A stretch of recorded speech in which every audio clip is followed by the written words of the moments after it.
ngeen def vaccin ñëpp gis ko.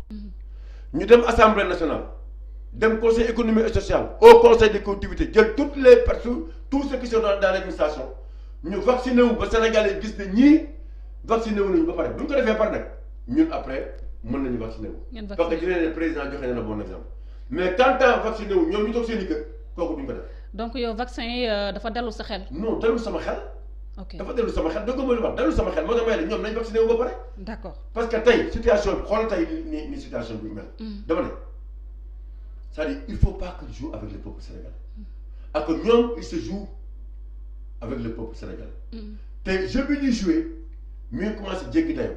te am na foo xamante ne bu fa eggee du baax si ñoom. d'accord Grand Oumar ñu wax aussi ci institut Pasteur nga xam ne mun nañoo wax ne benn moomeelu réewum France la parce que amoon na ay at yoo xam ne institut Pasteur bëri woon na ci pays d'Afrique yu bëri mais ñooñu dañoo préféré nationaliser mais des rares pays africains comme le Sénégal ñoom dañoo préféré bàyyi institut Pasteur sous la tutelle de la France ñu gis ne carrément le docteur Sokhna def na benn sortie bu am solo di xam ne institut Pasteur nanguwuloon jox souche yi kii di le professeur Mboup nga xam ne moo yor l'IRSF ban jàngat ngay am ci loolu le fait que ñuy xeex Covid-19 institut Pasteur bañ a jox soucham kii di le professeur Mboup. Mboup cabinet la yor aussi en même temps non. oui moom moo yor moom l'IRSF. waaw moo nekk fële. waaw Diamniadio. est-ce que loolu causé wul sa causé wul problème de souveraineté aussi. waaw mais xam nga dafa am benn problème. suñu structure hospitalière publique yi ban njëriñ la ñu amal ñooñu c'est des structures publiques ou c'est des structures privées c'est des structures privées test yi gars yi dañ koy fay xam nga ñaata ñaar fay benn test. 50 000 francs. on nous parle de 2 milliards. waaw yaa ngi dégg de or boo demee Dantec am na service bactériologie lii institut Pasteur di def lii docteur Mboup di def mën nañ ko ñoom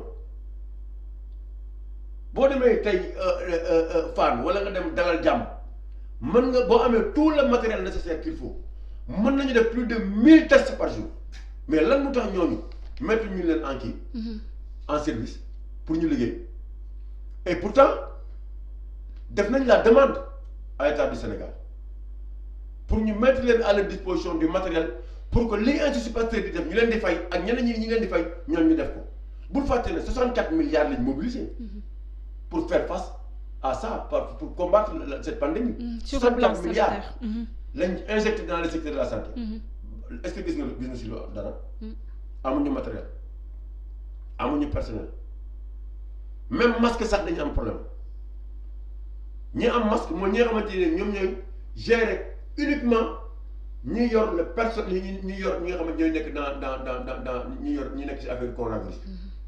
ñoom rek lañ jox matériel suffisant pour eux mais ñeneen ñi nekk ci dans les autres services ñi nga xam ne dañu amee diabète ñi amee cancer ñi nekk ci affaire dialyse ñeneen ñi nga xam ne yeneen service lañ mais ñooñu équipé wuñu leen et pourtant nit ki mën na am dialyse ñëw am corona nit ki mën na am cancer mën na am beneen maladie ñëw am asthme dem ñëw am corona d'ailleurs ñi nga gis ñuy dee tey seen i kër ñuy ñëw ñu testé leen ñu positif et pourtant seen kër la ñuy deewee c'est par la suite la ñuy xamee ni ñii dañu amee corona lan moo tax loolu jaaxal loo yam ñii di dee seen kër ba pare ñoo testé leen ba pare ñu ne kii kat bi ñu xoolee testé ko lañ door a xam ne am na coronavirus xam ne loolu c'est contradictoire pourquoi parce que disposition yi ñu waroon jël pour mettre le corps médical dans de bonnes conditions loolu amul état bi injecté de l'argent xam nga ñaata lay jox les kii la ay Dantec ay ñi xam nga ñaata ay ñaata millions la ñu jox ay 25 millions ay 10 millions selon leurs besoins mais milliards yi kenn gisu ko lan moo tere woon état du Sénégal parmi les 64 milliards yi ñuy wax dañ ko mettre en place chaque infrastructure Dantec comment dirais-je principal Dalal Jàmm boo demee biir nu mu tëddi yeneen infrastructure hospitalière yëpp nga jox leen ku ne 2 milliards. mais Grand Oumar est-ce que tey jotul par souci de souveraineté de jël institut Pasteur nationaliser ko aussi. waaw mais moom laa la dama ne la c'est pas que ça les arrange. Ça les arrange. On dirait que au-delà du combat il y a du business. Dans ce que nous sommes en train de faire. Et c'est ça le danger dans ce pays. xoolal tey au lieu Dantec boo demee tey Dantec tey ñoo nekk seen bactériologie service boobu. ñu ngi toog di xaar état du Sénégal mën nañu tester 1000 te ba léegi état joxagul leen équipement bi. état la moo leen tere jox leen équipement pourquoi ñu bëgg a yem ci Institut Pasteur yem ci docteur Mboup bien qu'ils sont compétents. docteur Mboup moom 2% rek lañ ko si jox. waaw loolu mais loolu lay wax rek pourquoi ñu yem si yooyu mais les services publics aussi on devait être mis en jeu dans ce combat là. pourquoi boolewuñu leen si te ñoom ils sont les premiers ñoom lañu war a njëkk a boole ci xeex bi ñoom ñoo war a njëkk a jiitu avant nga dem ci privé da ngay dem ci public bi ba pare. d'accord d'autant plus que ñoom état ñëw joxu leen xaalis. seen maladie seen kii couverture maladie boobu xool mu tudd seen couverture maladie universelle boobu bor yi ñu leen ameel bor yi ñu ameel yi nga xamante ni ne ñoom ñooy hôpitaux yi ñoom lañ leen di fay ndànk-ndànk mais état bi jusqu'à présent amul fenn foo xamante ni ne ñëw na en appui aux infrastructures hospitalières pour ñu jéem a xool na la ñuy xeexee Covid-19 loolu il faut déjà que ñun ñi xam ko. D'accord. Juste rappeler aux internautes qui nous suivent un peu partout sur notre page Facebook Sénégal 7 wala si YouTube bi Sénégal 7 maa ngi avec le grand Oumar Faye il est le président du mouvement Leeral Askan Wi grand Oumar ñu xuus ba tey si waxtaan bi wax par rapport ak communiqué bi nga xam ne ñenn si ONG yi UNICEF ak programme alimentaire mondial fësal na ko di xam ne Covid 19 bi fu mu toll nii xiif mu ngi laal 529 625 ménages fii nii ci Sénégal ñu gis ne feebar bi ba mu ne kët ni jot na président de la République dafa dem rek songu ceeb nit ñi sax di koy tooñ ne da doon def revue des troupes ci saako ceeb yi nga xam ne ay tonnes de riz ñu toog tey jii ñu ñuy waxi famine ban jàngat nga ci am ci loolu ndax ceeb bi dafa yeggul wala ñu ko waroon jote woon dañ ko jotul famine bi dafa yàgg am Sénégal ñoom ñoo teg seen structure xaw ma lan bourse familiale c'est pourquoi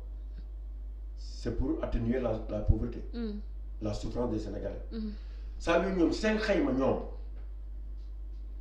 am na presque 16 millions de Sénégalais yoo xam ne dañu xiif ñoom 16 millions de Sénégalais dañu xiif ndax il faut nga xam ne famille bu nekk dina am au moins 10 personnes. wala lu ko ëpp wala lu ko ëpp. du dëgg si ñoom si ni ñu ko xaymaa rek ñoom. donc boo jëlee 160 000 familles jox leen boo ko multiplié par 10 c'est 1 million 600. c'est 16 millions du moins. donc ñoom fi ñuy ñoom ni ñuy defee seen liggéey. ci boobu moo baaxul. maintenant xiif bi depuis Macky Sall bi fi nekk ba léegi Sénégalais yëpp xiif affamé assoiffé. ñoom nee nañ atteindre nañ aussi autosuffisance bi en 2017. waaw dafa nekk rek waaw autosuffisance boo fa eggee jarul li